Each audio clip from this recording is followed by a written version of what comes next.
आपका पत्र मिला कार्यक्रम के सभी श्रोताओं को सुधांशु नंदन का नमस्कार। श्रोताओं, आज के इस कार्यक्रम में आपके पत्रों को लेकर हाजिर हैं रेणु यादव जी। रेणु जी नमस्कार। सुधांशु जी, आपका भी कार्यक्रम में बेहद स्वागत। भाई स्वागत तो आपका है आज के इस कार्यक्रम में, क्योंकि प्रोग्राम तो मैं और असीम जी कर ही रहे हैं, लेकिन आज आप पहली बार शिरकत कर रहे हैं, इसलिए स्वागत है आपका। बहुत बहुत धन्यवाद सुधांशु जी। जिस तरीके से आपका जिक्र किया गया है, हर एक चिट्ठी में आपको याद किया गया है और आपके जाने का दुख भी मनाया गया है, उससे लगता है कि आपका हम बार बार स्वागत करना चाहेंगे। क्या क्या लिखा हुआ पहला है पत्र खत हमारे पास आया है मोहल्ला थाना 3 रामपुर से ही। लिखने वाले हैं इकराम अली प्रेमी, अजहर साहिबा, इमरान और रुमा कुट्टू। उसे सोचकर उठना और उसे सोचकर सो जाना कितना आसान है, उसका ना होकर भी उसका हो जाना। आदाब। पिछले हफ्ते सुधांशु जी और सुनील सक्सेना जी ने आपका पत्र मिला प्रोग्राम पेश किया, बहुत अच्छा लगा। सुधांशु जी का ये बताना कि वो सेनाव्रत हो रहे हैं, हम लोगों को छोड़कर जा रहे हैं, सुनकर दिल टूट गया। मगर हम इतना ज़रूर कहेंगे कि आप कहीं भी रहें, मगर श्रोताओं के दिल में रहेंगे और आकाशवाणी रामपुर के सभी प्रोग्राम में आपकी झलक हमेशा ही मौजूद रहेगी। खैर, 5/12 को मीना तिवारी जी के लोकगीत सुने। सुधांशु नंदन जी ने मनभावन भी पेश किया, बहुत अच्छा लगा। कहानी का प्लॉट झलकी सुनकर होठों को कुछ मुस्कान नसीब हुई।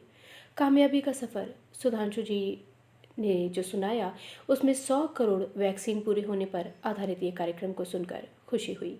और 7/12 को परिवार जगत दीपिका जी से सुना, जिसमें ठंड से बचाव के कुछ उपाय बताए गए जो काफ़ी लाभदायक थे। 4/12 को श्रोता मंच में सुधांशु जी ने जनाब मुजफ्फर अली खान की से बातचीत सुनी, जो काफ़ी अच्छी लगी। आजकल असीम भाई की आवाज़ बहुत कम सुनने को मिल रही है। बाकी सभी फरमाइशी प्रोग्राम और फ़ोन इन प्रोग्राम बहुत अच्छे चल रहे हैं। सभी लोग खूब मेहनत कर रहे हैं। सभी को दिली मुबारकबाद देते हुए कहते हैं कि बस आज इतना ही, और इजाज़त मांगते हुए कहते हैं कि अगले कार्यक्रम में फिर मुलाकात होगी।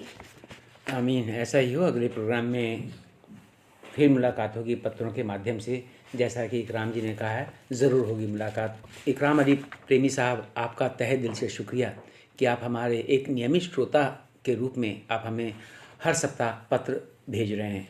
आपने लिखा है कि आजकल असीम जी की आवाज़ बहुत कम सुनने को मिल रही है, तो हम आपको बता दें कि आज असीम भाई का साप्ताहिक अवकाश है, इसलिए आज वो नहीं है हमारे साथ, और आज रेणु जी शिरकत कर रही हैं पत्रों को पढ़ने में। आपने स्टार्टिंग जो की है, आरंभ किया है पत्र का, कि पिछला प्रोग्राम आपने सुना, उसमें हमारी सेवानिवृत्ति के बारे में सुना। भाई देखिए, सेवानिवृत्ति तो उस दिन लिख दी जाती है जिस दिन व्यक्ति जब सेवा में आता है, उसी दिन तय हो जाती है कि इस दिन उन्हें सेवानिवृत्ति भी करनी है। तो 31 दिसंबर सन 2021 उस दिन लिखा गया था सेवानिवृत्ति का, जब मैंने आकाशवाणी ज्वाइन किया था 13 मार्च सन 1991 में। तो इस तरह से जब कोई व्यक्ति आता है तो जाता भी है, जैसा कि हमने पहले ही कहा। और ये एक ऐसा समय होता है, कुछ खुशी कुछ गम। खुशी इस बात की होती है कि आदमी सकुशलतापूर्वक, ईमानदारी से, निष्ठापूर्वक मैंने जो कार्य किया है, तो इस बात की हमें खुशी है कि हमने भरपूर सहयोग किया है, भरपूर कार्य किया है, आप लोगों का प्यार मिला है। और कभी गम होता है इस बात का। सुधांशु सर, आप सभी को सभी श्रोता बहुत प्यार करते हैं, तो इस बात का कि श्रोता वाकई में बहुत प्यार करते हैं। ये घड़ी सुधांशु नंदन सर को भावुक कर गई। इकराम अली साहब, आपने विभिन्न कार्यक्रमों को सुना, उसको सराहा, इसके लिए बहुत बहुत धन्यवाद। अगला खत भी सुधांशु सर आपको भावुक कर जाएगा। आपको याद करते हैं वो सभी श्रोता जो इस पत्रों के माध्यम से कहते हैं कि वो आपको कितना मिस करेंगे। अगला खत रामपुर लिसनर्स क्लब की तरफ से दिल की कलम से लिखते हैं, जागता हूँ मैं अकेला, ये दुनिया तमाम सोती है, कितनी वहशत हिज्र की लंबी रात में होती है। ये कैफियत हर तमाम उस वादे पर यकीन करने वालों की होती है जो फिर मिलने के वादे पर यकीन रखते हैं। मैं भी उस रात इसी वादे की पासदारी करने को हाजिर था। समाते मुंतज़िर थी कि आज दिल की महफिल सजेगी और तमाम हाल दिल वो बयां होंगे जो आपके हमारे दिल में हैं। मगर ये रात भी खामोशी से गुजर गई। ना वो आए ना सुकून दिल मिला। फिर सोचा क्यों ना इस खामोश रात की दास्तां हम तुम्हें इस प्रोग्राम में बयां कर दें, जी। क्योंकि अब हमने दिल को इस बात को समझा दिया है कि अब दिल ढूंढता है प्रोग्राम को माह में एक बार ही पेश किया जाएगा। वैसे भी सुनील सक्सेना साहब की वो बात कि माह में एक बार ही सही प्रोग्राम आया तो सही, इस लिहाज से साल में एक बार आ जाए तो गनीमत है, आपका एहसान है। क्योंकि इन दिनों आकाशवाणी को देखने वाला, लिसनर्स की रुचि पर ध्यान देने वाला कोई है ही नहीं। जो भी हो, जैसा भी हो, दिल को समझाते रहिए। अब वो पहली वाली बात, वो रफ़ाकतें लौट कर नहीं आने वाली। सही बात, मौजूदा वक्त में तो समझौता करना ही इस वक्त की नज़ाकत है।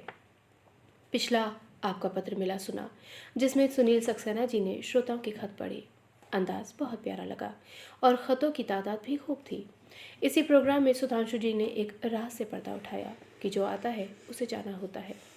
उनका रेडियो का सफ़र 31 दिसंबर तक का है। इसके बाद वो सीनियर अनाउंसर्स के ओहदे से सुपुर्दोश हो रहे हैं। कुछ हकीकतें ऐसी होती हैं जो हमें मालूम होती हैं, मगर जानकर एक अफसोस होता है। यह आपसी मोहब्बत का तकाजा है कि ये सुनकर के साथ छूटने वाला है मलाल हुआ। अगर हमारे बस में हो तो हम रोक लें, मगर इख्तियार कुछ भी नहीं है। इस सप्ताह सुनील सक्सेना जी ने खूब अच्छे अंदाज में प्रोग्राम पेश किए, मगर इनकी आवाज़ कुछ हल्की आती है। इसके अलावा मनभावन भी खूब रहा। तहरीरें अच्छी और भरपूर थी। 10 दिसंबर जौहर डे के मौके पर उर्दू प्रोग्राम में अजीम मुजाहिदे आज़ादी मोहम्मद अली जौहर पर नवेद कैसर साहब का और रबाब अंजुम साहिबा की आवाज़ में फ़ीचर बहुत अच्छा लगा। तराने भारत के कार्यक्रम छोटा मगर अच्छा था। अब अगली मुलाकात तक के लिए इजाज़त चाहता हूँ। खुदा हाफिज़। लिखते हैं नवाबुद्दीन। नवाबुद्दीन साहब, आपका तहे दिल से शुक्रिया, बहुत बहुत धन्यवाद कि आपने हमें पत्र लिखा है। आपको बताएं कि प्रकृति का नियम है, जिस तरह से पृथ्वी अपनी धुरी पर घूमती है, जिस दिन अगर वो धुरी पर घूमना बंद कर दे उस दिन प्रलय हो जाएगा, और क्या हो जाएगा उसकी कल्पना शब्दों में नहीं की जा सकती है। सूर्य पूरब से उगता है और पश्चिम में डूबता हुआ दिखाई पड़ता है, तो ये अगर उगता डूबता हुआ दिखना बंद हो जाएगा तो प्रलय ही आ जाएगा। कहने का तात्पर्य है कि ये सब प्रकृति की रचना है और प्रकृति की बाधाओं में हम छेड़छाड़ नहीं कर सकते हैं। उसी प्रकार सर्विस में आना और सर्विस से जाना, ये भी हम सब का ये नियम है। आपने लिखा है कि समझौता कर लेते हैं। भाई, एक गाना भी आपने सुना है ना, समझौता गमों से कर लो, ज़िंदगी में ये आते और जाते रहते हैं। तो भाई, कभी कभी इंसान को समझौता भी करना चाहिए अगर सफल जीवन जीना है तो। रही बात, आपने प्रोग्राम के बारे में कहा है कि दिल ढूंढता है प्रोग्राम नहीं सुनने को मिला। भाई देखिए, दूसरे और चौथे जब प्रोग्राम आता है तो आपको पहले और तीसरे को कैसे सुनाई पड़ेगा? नहीं पड़ेगा ना। इसीलिए आप इंतज़ार कीजिए। इंतज़ार का मज़ा बेहद मीठा और सुहावना होता है। और आप जब आपका इंतज़ार का पल जब ख़त्म होगा, यानी कि प्रोग्राम आप सुनेंगे, तो आपका दिल बाग बाग झूम उठेगा, और तब झूम उठेगा जब आपकी तहरीर असीम जी द्वारा पढ़ा जाएगा। बहरहाल, आपने पिछले सप्ताह आपने कार्यक्रमों के बारे में लिखा कि मनभावन कार्यक्रम सुना, आपको अच्छा लगा। पत्रोत्तर कार्यक्रम में सुनील सक्सेना जी जो पत्र पढ़ रहे थे वो भी आपको अच्छा लगा। मनभावन कार्यक्रम इसलिए अच्छा था क्योंकि हमारे श्रोताओं ने तहरीर बहुत अच्छी लिखी थी, और जब तहरीर नवाबुद्दीन साहब की हो, इकराम साहब की हो, और हमारे नियमित श्रोता हैं, उन सब की तहरीर जब हमारे बीच में होती है तो कार्यक्रम में चार चांद लग जाता है। उसमें अंजुम भाई भी हैं, गफ़ार खान साहब भी हैं। तो ये सब बहुत सारे श्रोता हैं जो कि हमें नियमित रूप से ख़त लिखते हैं और मनभावन को रोचक बनाते हैं। सुनील जी के बारे में लिखा कि उनकी आवाज़ धीमी आती है, तो निश्चित रूप से वो रेडियो पे प्रोग्राम सुन रहे होंगे, और हम यही कहेंगे कि सुनील सर, आप जो है थोड़ा सा अपना लेवल बढ़ा लिया कीजिए, आपका जो फेडर है उसको थोड़ा सा ऊपर कर लिया कीजिए, तो ये श्रोताओं से शिकायत सुनने को नहीं मिलेगी। आपने हमें पत्र लिखा, इस खूबसूरत से पत्र के लिए बहुत बहुत धन्यवाद। सुधांशु जी, अगला खत शिकायत और तारीफ दोनों करता है। लिखने वाले हैं मोहल्ला बारादरी महमूद खान रामपुर से भाई रफत साहब, सईद भाई मंसूरी, राशिद भाई मंसूरी, फिरोज़ा मुस्कान, असद भाई और रायना आशा। क्या लिखते हैं ये? लिखते हैं, दोस्तों हमारे खतों की फरमाइश कार्यक्रम में नज़रअंदाज किए जाते हैं। फिर लिखते हैं, रविवार का कलिया कार्यक्रम नंदन जी ने उसमें एक कौवे की कहानी सुनाई जो हमारे घर के बच्चों को बहुत ही पसंद आई। शनिवार को श्रोता मंच में नवाबुद्दीन साहब को सुना, बहुत अच्छा लगा। इसके साथ ही कहते हैं कि असीम भाई के गीतों का चयन बहुत अच्छा लगा। बहुत बहुत धन्यवाद कि आपको असीम जी के गीतों का चयन अच्छा लगा, और वो बहुत अच्छे गीत सेलेक्ट करके आते हैं जब भी प्रोग्राम में आते हैं। तो भाई आपकी बात वो सुन रहे होंगे, और मुझे उम्मीद है कि वो आपको धन्यवाद भी अदा कर रहे होंगे। नहीं कर पाए या नहीं सुन पाए तो हम उनकी तरफ से आपको धन्यवाद अदा करते हैं। शनिवार को श्रोता मंच में नवाबुद्दीन साहब को सुना, अच्छा लगा, शुक्रिया। और कौवे की कहानी जो था कि प्यासा कौवे की कहानी थी, आप हम बच्चों के लिए थी, बच्चों के कार्यक्रम में थी। अगर अच्छी लगी तो समझिए कि हम अपने कार्य में कामयाब हुए, और आपने ये तारीफ़ लिखी है, इससे निश्चित रूप से हौसला अफजाई होती है। बहुत बहुत धन्यवाद। और आपकी जो शिकायत है कि हमारे ख़त कार्यक्रमों में नज़रअंदाज किया जाता है, देखिए ऐसी बात नहीं है रफ़त भाई कि नज़रअंदाज किया जाए। सभी पत्रों को लिया जाए। जब पत्र ही नहीं मिलेंगे तो हम नज़रअंदाज कैसे करेंगे? आप नियमित रूप से पत्र भेजिए, ज़रूर शामिल होगा। अगला खत हमारे पास आया है राजद्वारा रोड मीठे कुएं से। लिखने वाले हैं आकाश रस्तोगी, दीपक रस्तोगी और रवि रस्तोगी। कहते हैं, दोस्ती के फूल हर मौसम में खिलते हैं, दोस्ती के बादल हर मौसम में बरसते हैं। हम कहें या ना कहें, ये सच है कि हम रोज़ आप सबके दिल में रहकर अपने दिल से आपको याद करते हैं। क्या बात है, क्या बात है। पिछले सप्ताह सुधांशु नंदन जी, सुनील सक्सेना जी के साथ आपका पत्र मिला, बेहद खूबसूरत अंदाज में पेश किया। पिछले सप्ताह का मनभावन प्रोग्राम सुधांशु नंदन जी ने पेश किया, खूबसूरत अंदाज था। बात आपके गीत हमारे, आपकी पसंद सुधांशु नंदन जी ने पेश किया, बहुत अच्छा लगा। गानों का चयन बहुत अच्छा था। साथ ही लिखते हैं, बात आपके गीत हमारे और आपकी पसंद रेणु तिवारी जी ने अच्छा पेश किया। गीत गुंजन सुनील सक्सेना ने पेश किया, जो काबिल तारीफ था। 11 तारीख की बात करते हैं और कहते हैं कि आपकी पसंद अपर्णा जी ने पेश किया, अच्छा लगा। दिल ढूंढता है कार्यक्रम पेश नहीं हुआ, जिसे दिल ढूंढता ही रह गया। रामपुर से आकाशवाणी नंबर 1 प्रोग्राम देता है, और वो नंबर 1 प्रोग्राम है दिल ढूंढता है। बुधवार का दिन होता है दिल ढूंढने का, और वो दूसरा और चौथा बुधवार है। और इंतज़ार कीजिए, आपको प्रोग्राम सुनने के लिए मिलेगा। भाई ये हमारे दीपक रस्तोगी और रवि रस्तोगी जी हमारे नियमित श्रोता है, साथ में आकाश रस्तोगी जी भी। आपने हमारे कार्यक्रमों को सुना, सराहा, तो अच्छा लगता है। जितने प्रेजेंटर हमारे कार्यक्रम को पेश करते हैं उनके बारे में अगर आप लिखते हैं कि अच्छा रहा, तो प्रेजेंटर उसी राह पर चलना शुरू कर देते हैं, उसी रास्ते पे चलते हैं जो अच्छा रहा वाला रास्ता होता है। अगर आप किसी चीज़ में कमी बताते हैं तो उन कमियों को दूर करते हुए रास्ता बदलना पड़ता है, ताकि वो अच्छा रहा रास्ते पर वो चल पड़े, और चलना चाहिए। तो आप जब ये पत्र के द्वारा हमें इंगित करवाते हैं तो बहुत खुशी होती है, खास करके उसे जो कार्यक्रम को पेश कर रहा होता है। कुछ प्रोग्राम तो ऐसे हैं जो हमारे श्रोताओं के ख़तों पर निर्भर करता है, जैसे आपका पत्र मिला कार्यक्रम है, मन भावन कार्यक्रम है, दिल ढूंढता कार्यक्रम है। ये तीनों कार्यक्रम हमारे श्रोताओं के पत्रों पर आधारित कार्यक्रम है, इसलिए जैसा ख़त भेजेंगे वैसा ही उनको जवाब मिलेगा, वैसी ही प्रस्तुति होगी। आकाश रस्तोगी, दीपक रस्तोगी और रवि रस्तोगी जी, आपने हमें पत्र भेजा, इसके लिए बहुत बहुत धन्यवाद। और धन्यवाद इसलिए भी आपने विभिन्न लोगों की तारीफ़ की है। अगला खत हमारे पास आया है गांधी समाधि रोड से। लिखने वाले हैं गफ्फार खान, रजिया और रूमा साथी साथ। क्या लिखते हैं गफ्फार भाई? लिखते हैं कि 5 दिसंबर, क्रमबद्ध तरीके से बताते हैं, 5 दिसंबर सुबह सवेरा सुनील सक्सेना जी ने अच्छा पेश किया। इसी दिन कलिया प्रोग्राम काबिल तारीफ था। इसी दिन आपका पत्र मिला, जिसको भाई सुधांशु नंदन जी ने और भाई सुनील सक्सेना जी ने पेश किया, बेहतरीन था। मन भावन सुधांशु नंदन जी ने अच्छी शब्दावलियों के साथ अच्छे अंदाज में पेश किया और गानों का चयन बहुत अच्छा था। इसी दिन आसपास भी अच्छा लगा और लोकगीत भी पसंद आए।